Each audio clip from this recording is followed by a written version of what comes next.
So, good day everyone. Good day to you from X. So, we are Group 3. I'm Nico Ivan Andre and Diaz. We will be presenting the moral agent, culture in moral behavior. So first, let's read the intended learning outcomes. At the end of this module, you should be able to articulate what culture means. Number 2, evaluate the strengths and weaknesses of cultural relativism. Number 3, analyze crucial qualities of the Filipino moral identity and their own experience. And lastly, number 4, evaluate elements that need to be changed. So let's go to our infographic. So as you can see, let's read the first. What is culture? Culture is collective programming of the mind that distinguish the member of one group or category of people from another. So basically, culture is the way of life shared by a group of people. It includes their language, tradition, belief, costume, and value. This element shapes the person's identity and influence how they interact with each other. Culture is passed down from one another generation to another. In this way, this will help preserve the history and tradition of a culture. So, as you can see, there are 7 elements of culture. So let's define the first one: language. Language is how people communicate and share ideas, thoughts, and emotion. It is essential for passing down tradition and knowledge. Here in the Philippines, Tagalog is the national language, but people also speak different regional language such as Cebuano, Ilocano, Tabacano, and many more. Many Filipino are also fluent in English, which is widely used. The second one is norms. Norms are the rules and behavior that guides how people act in a society. They help maintain order and respect among individuals. For example, in the Philippines, one of the common norms is saying po and opo, when we are talking to elder as a sign of respect. Filipino also practice hospitality by warmly welcoming the guests. Number 3 is value. Value are important beliefs that shape people's action and decision. In the Philippines, family is highly valued, and children are taught to respect and care for their parents. Mostly the eldest one. Filipino are also believe in strong community relationship, kindness, and helping one another, which is why bayanihan or communal unity is widely practiced here in the Philippines.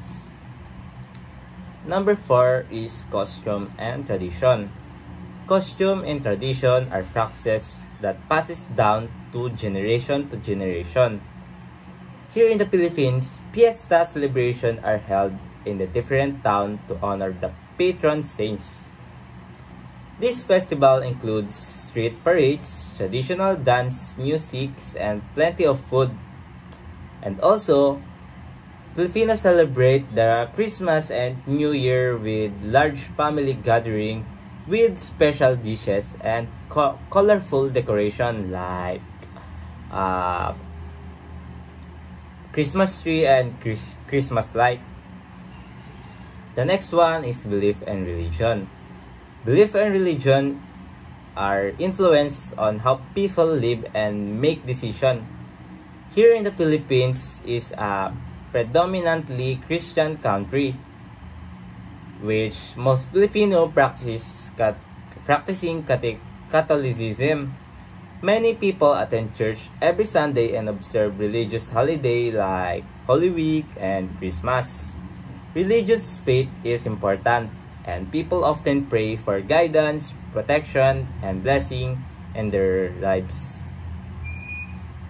Next is art and music. Art and music reflect a culture creativity, history, emotion, and other more. Here in the Philippines, tinikling is the famous folk dance where dancers step between moving bamboo pole in rhyme with traditional music. Filipino music, including folk song, kundiman. If you don't know kundiman, kundiman is a love song. And modern OPM. OPM means original Filipino song, which remain popular among Filipinos worldwide. Lastly, the food and cuisine. The food represent country history, resources, and culture. Filipino cuisine is a mix of different influence from Spanish, Chinese, and indigenous cooking. Here in the Philippines, one of the most famous dishes is adobo, which is made by simmering chicken or pork in soy sauce, vinegar, garlic, and spices, creating a flavor and delicious meal. So, that's the 7 elements of culture. Overall, culture is an important part of society. It shapes how people live, interact, and express themselves. Learning about different cultures such as the Filipino tradition will help promote understanding, respect, and appreciation. By embracing culture, people can preserve their identity, strengthen their relationship, and celebrate the uniqueness, costume, value, and belief that define their way of life. So that's all. And I'll be giving the mic to the next reporter. Good day, everyone. So I am Lewin Shade P.S. Perencilia from Group 3. So in my part, I will discuss to you about the type of culture and culture and its role in moral behavior. But before that, we all know that culture is a powerful force that shapes our values, belief, and of course, our behaviors. It's like a blueprint for how we interact, we live, and of course, how we understand the world. So I will start my first part of my discussion, which is the type of culture. First is that we have a lot of type of culture actually, but I just pick two major of type of culture, which is the material culture and the non-material culture. Okay, let's start with the material culture. When we say material culture, it refers to the physical object, resources, and spaces that people use to define their culture. In other words, material culture is the tangible stuff, the things we can touch and see. An example of that is that the clothes, the house that we live in, the tools that we use, the art. Another example of that is the food, the types of foods that we eat, how we prepare them, and the occasion on which we eat them are all part of material culture. For instance, in Christmas, we tend to celebrate, we prepare different type of cuisine. That is an example of material culture. It is the things that we can touch and see. Okay, and let's go to the other culture, which is the non-material culture. Okay, it is the opposite type of material culture. When we say non-material culture, it refers to non-physical ideas that people have about their culture. Okay, when we say non-material culture, this is the intangible side of culture, the ideas, beliefs, and values and custom that are shared by a group of people. So it's the invisible glue that holds a culture together. An example of non-material culture will be the language, of course. The language you speak, like Filipino and English, is a crucial element of non-material culture. It shapes how we think, communicate, and perceive the world. Also, different language have different ways of expressing emotion, concept, and of course, relationship. Another example of that is the religious belief. Like religious beliefs and practices are a core part of non-material culture. They provide more guidance, social structure, and a framework for understanding the world. In other words, non-material culture is the ideas, belief, values, and customs that are shared by a group of people. So I will go now to the next discussion that I will discuss, which is the culture and its roles in moral behavior. So we have a five role in moral behavior. The first one is the culture is always shared and communal. When we say culture is shared and communal, think of it as a big shared story passed down through generation. We learn it from our ancestors, families, communities, and even our societies as a whole. For example, the way we celebrate holidays. I know that every one of you are very familiar with the word holidays. Like for example, Christmas, New Year's, how we celebrate them is an example of culture is shared and communal.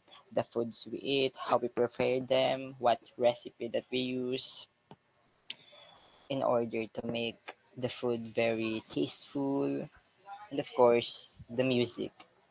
We have a different type of variety of music such as pop, pop culture, OPM.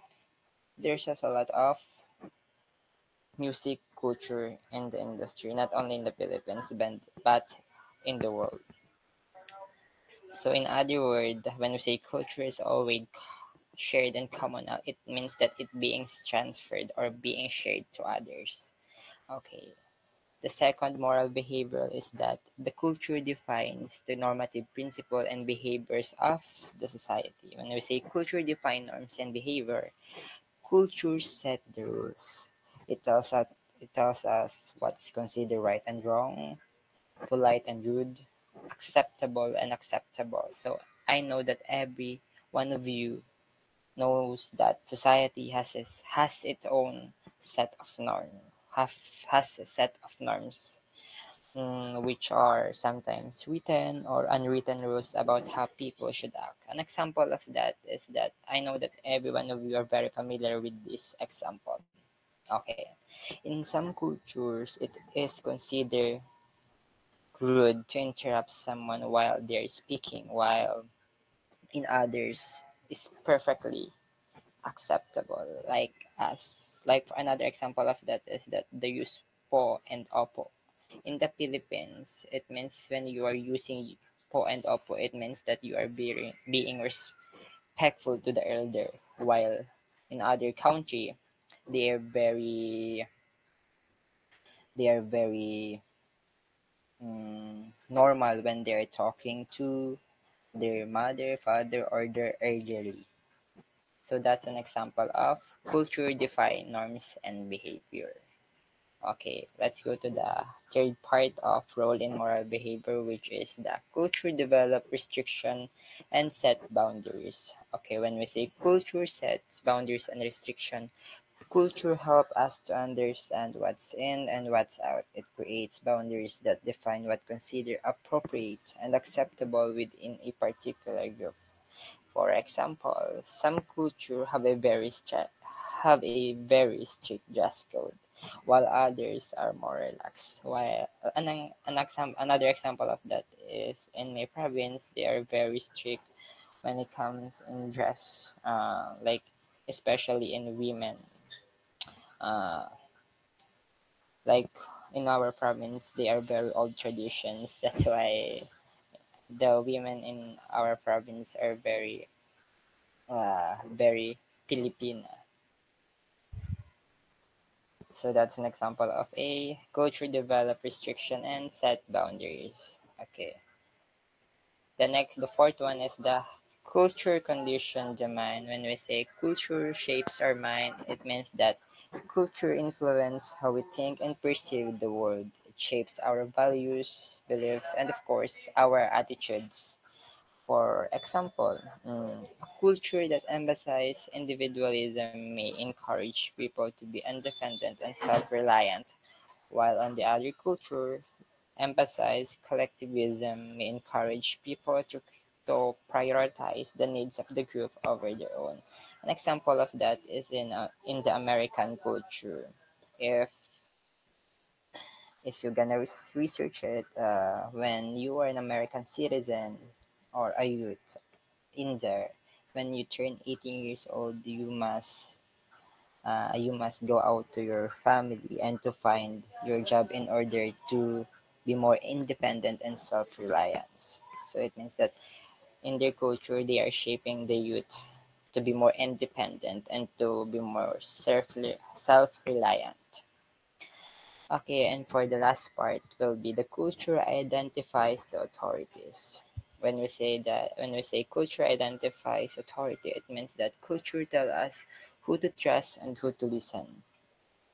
It establishes power structure within a society. For example, in some cultures like us, parents are considered the ultimate authority figures when you are in the family, while in the other hand, teachers in the schools are considered the ultimate authority in the school, while under religious, of course, the religious leaders such as the Pope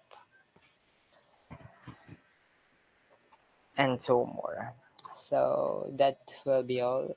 Thank you for listening. Hope that you will like it. Thank you.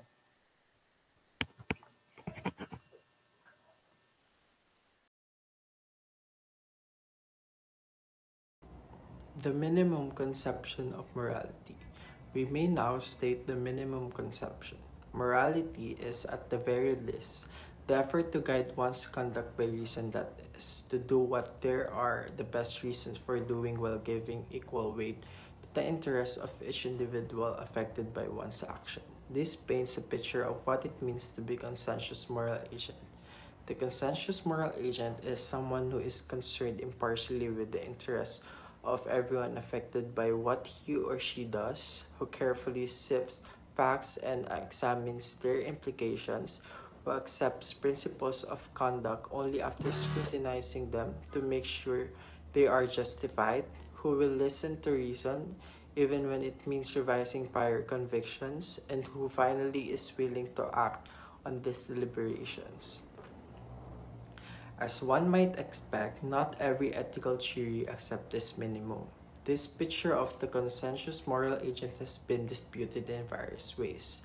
However, theories that reject it encounter serious difficulties. This is why most moral theories embrace the minimum conception in one form or another. So it says here that the meaning of the minimum conception of morality is it is the basic idea of what it means to be moral. It says that the morality is about thinking carefully and making decisions based on good reasons, while also considering the well-being of everyone affected by those decisions. What makes someone a moral person? A moral person or a conscientious moral agent has these qualities. First is fairness. They treat everyone equally and do not favor themselves or others unfairly. Second is reasoning. They carefully think about the facts and consequences before making a decision. Third is questioning beliefs. They do not just follow rules blindly, they check if their beliefs make sense. Fourth is listening to reason. They are open to changing their opinions if better reasons are given. Fifth is taking action. Once they know what is right, they are willing to act on it. But these qualities are not all ethical theories fully agree with this idea, but most at least accept parts of it because rejecting it can lead to serious problems. This is why many moral philosophies include this minimum idea in some way. So, in conclusion, morality is about thinking before acting, making choices based on fairness and reason, and being open to changing your views when necessary. It's not just about following rules, it's about doing what's right for everyone involved. So, we have this thing, the three sources of morality. Morality is determined by three essential elements: object, intention, and circumstances. Every action we take involves these three factors, and they help us determine whether an action is morally right or wrong. So, first is object, the action itself. This refers to what is being done. Some actions are inherently good, while others are inherently bad. Second is intention, the reasons or the purpose. This is why the action is being done. A good action with a bad intention can be morally wrong. Third is circumstances. This is the context and consequences. This includes the time, place, situation in which the action occurs. Circumstances can affect the morality of an action by making it more or less severe. So I will give some example situation. Imagine a student helps a classmate, that's the object, because they genuinely care and want them to succeed, that's the intention, and they do it privately without expecting anything in return, that's the circumstances. This is morally a good action. However, if the student helps their classmate, that's the object, just to gain popularity, that's the intention, even though the action itself is good, the intention makes it less morally pure. So, in conclusion, for an action to be morally good, all three elements, the object, intention, and circumstances, must be good. If even one of them is wrong, the morality of the action is compromised.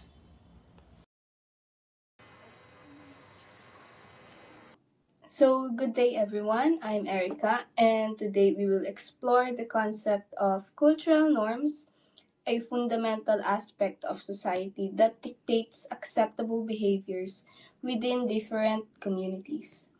Cultural norms are unwritten rules that shape interactions, traditions, and daily life. They vary across societies and influence social harmony by setting expectations for how individuals should have behaved in specific situations. Understanding cultural norms helps foster respect and appreciation for diverse ways of life. So, what is cultural norms? Cultural norms are shared standards and behaviors that people within a society follow. They influence various aspects of life, including language, dress, etiquette, and social interactions. These norms evolve over time and are often passed down through the generations. They play a crucial role in maintaining social order and unity within communities. So here is a scenario which applies cultural norms. So in South Korea, it is customary to bow when greeting someone as a sign of respect. The depth of the bow varies depending on the relationship and social status of the individuals involved. A tourist visiting Korea who is unaware of this practice might simply shake hands, which, while not offensive, may be perceived as less respectful. By understanding and adopting this cultural norm, the tourist can show appreciation for the local customs and establish positive social interactions. So let us now jump into cultural relativism. Cultural relativism, a crucial perspective in understanding the diversity of human societies. Cultural relativism is the principle that beliefs, customs, and practices should be understood within the context of an individual's own culture rather than judged by the standards of another. This perspective promotes tolerance and appreciation of cultural differences, allowing us to engage with various traditions and practices without imposing external biases. So, what is cultural relativism? Cultural relativism suggests that no single culture holds a monopoly on truth, morality, or proper behavior. Instead, all cultural practices should be viewed through their own historical, social, and environmental contexts. This perspective challenges ethnocentrism, which is the tendency to view one's culture as superior to others. By embracing cultural relativism, we suggest we cultivate respect for various ways of life and encourage meaningful cross cultural interactions. So, this is a given scenario that represent cultural relativism. In some cultures, eating with one's hands is a deeply ingrained tradition, seen as a way to connect with food and maintain cultural heritage. In contrast, many Western societies emphasize the use of utensils for hygiene and etiquette. A traveler visiting an Indian household might initially perceive eating with hands as usual or unsanitary. However, by applying cultural relativism, the traveler comes to understand that this practice is both traditional and meaningful in that cultural context. Instead of judging, they choose to appreciate and even partake in the custom, fostering cultural exchange and mutual respect. So, last but not the least, egoism and its types. Egoism, a philosophical perspective that emphasizes self interest as a guiding principle of human behavior. This theory suggests that individuals act based on what benefits them, either consciously or subconsciously. Egoism comes in different forms, each with distinct implications. Lastly, this report also focuses on the primary types of egoism: psychological, ethical, and rational. I will define each type and illustrate them with scenarios to provide a clearer understanding. So, first, what is psychological egoism?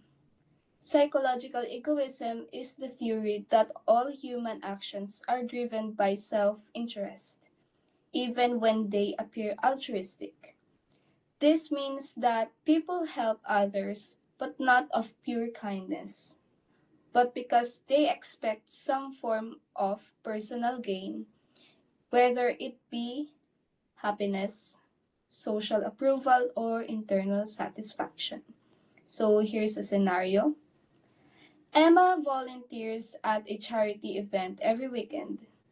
To others, she appears to be genuinely compassionate, but deep down, she does so because it makes her feel accomplished and admired by her peers. She enjoys the praise and recognition she receives, which reinforces her commitment to volunteering.